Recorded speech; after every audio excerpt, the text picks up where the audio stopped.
What about the fact that so many of the outer planets are warming up? Does anything... Well, it's certainly not a earthbound phenomenon. We're certainly talking a total solar system event kind of thing. And that does come up. Oh yeah. Any forecast with it? It's not going back the way it was. How should I say this? Things will progress as they choose to progress, and we know that progression does not include a regression back to a nice, calm, yellow sun period. Do we know what the ultimate, I won't say end because that sounds really bad. How about in let's say the next X number of years, do we know where this might be taking us? There's pointers. Let's stop and for a minute place our work in a cultural context. Yeah. And let's stop and for instance, say that culture has meaning. Culture has really vital meaning. Okay. And part of our culture should be curiosity. And sometime, say in 1940, with the rise of the military-industrial complex controlling everything, especially with the introduction of, by their own term, alien technology, they have altered the nature of the culture and have suppressed information. So the context in which we must do our fiddling around has been altered for 60-plus years. Artificially manipulated, screened, censored, certain concepts deliberately ridiculed, deliberately placed in emotional contexts that make them less meaningful. And so we have this huge background there to go against. Our culture has been subverted by these people doing that kind of thing. Yeah.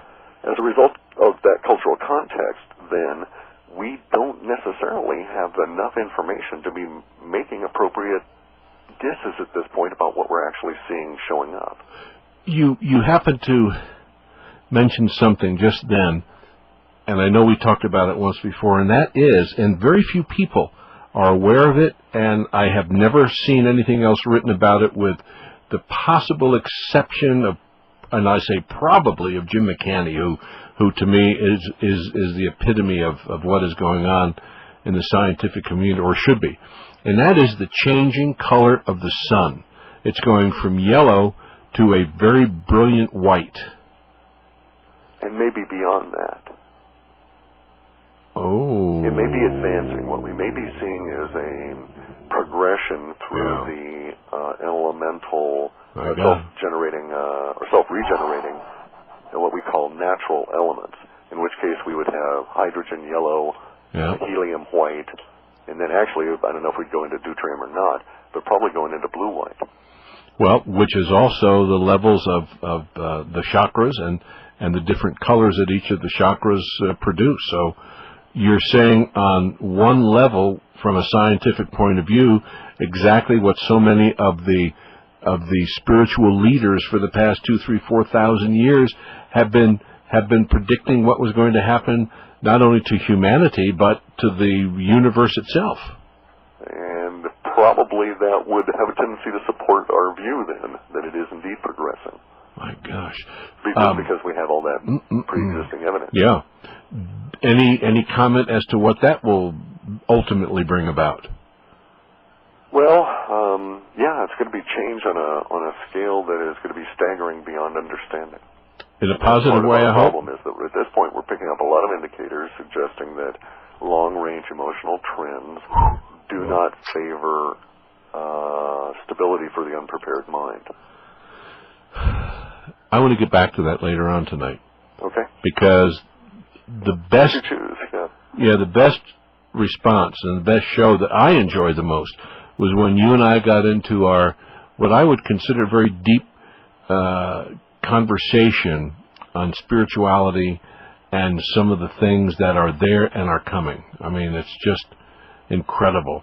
Clif, in the runs, and I know it does to a degree, but do you get into the political forecasts as to what is going on around us, what is about to happen to us? And I'm talking about possibly martial law, possibly the on purpose infection, of so many of us if we're required to take vaccinations for this make-believe bird flu, or even the bird flu? Do you come up with stuff about that? We've been coming up with disease indicators since early in the year, that there would be an impact on things and cause restricted movement. As a result, one of the causes would be a disease issue. Our problem is the following. Yeah. Let's use a concrete example. George was on my case back a couple of years on. I don't remember the date exactly. I like how you put that. Yes. Okay. Well, he was hammering on me and saying, blah blah blah, terrorism, and I said, okay, George, I'll flip the model because it's a multidimensional array. I can look at it from row view or column view. And so I flipped the model and I had a look and rooted around and came up with this prediction for a power outage due to terrorism, and that accurately seemed to describe the site of the power outage and its impact. Yeah. This, of course, then 3 weeks later became the Northeast power outage. Right, sure. And the very first thing that everybody thought of on seeing television or any reports about the Northeast power outage and or experiencing it was terrorism. So we found it because we were looking for terrorism, but there was no terrorism involved, or if there was, it's been covered up to the point where everybody thinks there was none involved. Sure. So what we picked up on was the emotional forecast that everybody would think that it would be terrorism. So imagine a situation where you have the whole planet sheeple convinced that bird flu is going to come and eat them all. Well, we would pick up bird flu going to come and eat them all. Make sense? I don't mean to laugh, but I understand what you're saying. Yeah. So what we're not picking up. It's not like a prophetic view of events. Yeah, right. Rather, it's the if you will, the mindset that's going to originate as a result of some of the events. Isn't that interesting? Very interesting to put it that way. I know I've had a guy on, Dr. Turi is his name, and I haven't had about him. Yeah. Okay. He is mirroring so much of what you have said in the past, and I'm not saying he's copying because he seems to be sure. Fairly good. Okay. Methodologies are, if they're valid, are bound to arrive at the same conclusion. Right. Okay. He is saying that November 8th could really be a very major event. Big earthquake, explosion. He calls it a supernova window. Okay. Can you foresee anything at that time, which is like 2 weeks away? That's still within our... let me have a look here. I'll actually get the chart up. That's within what we would call the plateau of the release event. Yep, right. So very definitely November looks to be extremely shaky. And the 8th or thereabouts is also... You have to understand that I also do a lot of mathematics related to hyperspatial or hyperdimensional, however you want to think about it, sure. impacts on the planet. The math is relatively easy if you get all these particular astronomy books and plug them into a prologue program. Right. Once you've got it down, you just put in the numbers and don't worry about it. It seems to suggest that the lunar transition across the equator on the 30th is going to be the beginning, if you will, of two separate windows in November, one in the early part of November, one in the latter part of November, when the moon does this little shift along with all these other planets relative to starting back up towards the equator. And both of those periods of time have very, very, very high levels of hyperspatial potential for activity. That is to say, the way the planets align around the sun relative to the Earth and the way the moon's jogging around will put stresses on the Earth as a result of the vector equilibriums.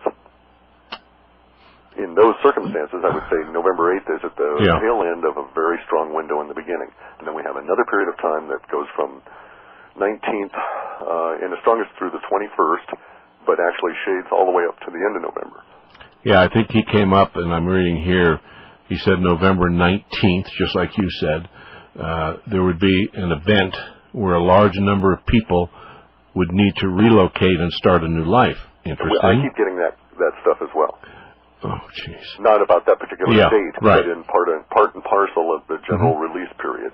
And then he also says on the 29th, he says he sees an ugly energy of some sort bringing death for many people. And I wouldn't have put it that way, but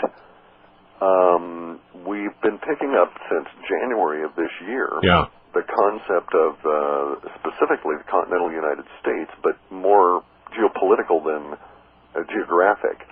And if you will, what we call a rising aspect or a dominant aspect, which has the highest level of all of its emotive sums at the particular time that we're doing the run, and that word was wounding.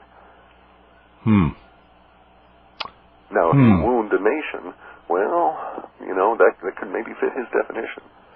And see, I don't know his methodology. I've just, as you say, I know of some of his results and the fact that he's been pretty spot on there. Yeah, right. Interesting, though, isn't it?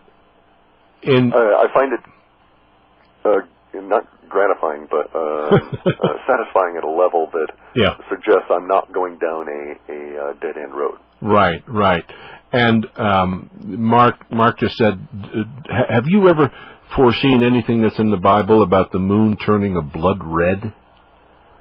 I think no. Actually, the last one we got was the moon having yellow fur. The mountains of the moon growing yellow fur. What?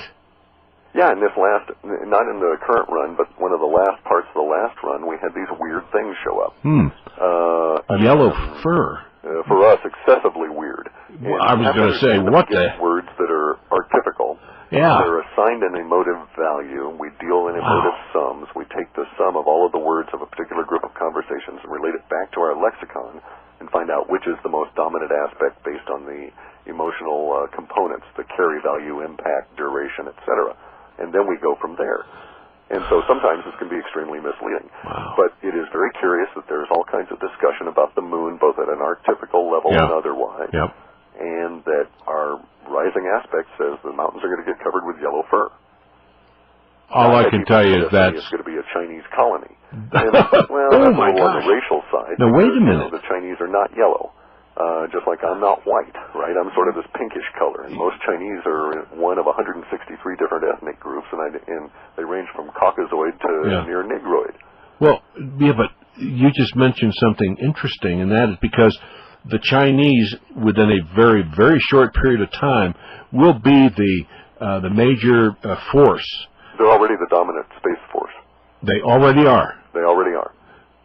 Do you think, just what you said, the mountains of the moon growing a yellow fuzz or something like that? It was actually fur. Okay. I mean, that wasn't hair, it was fur.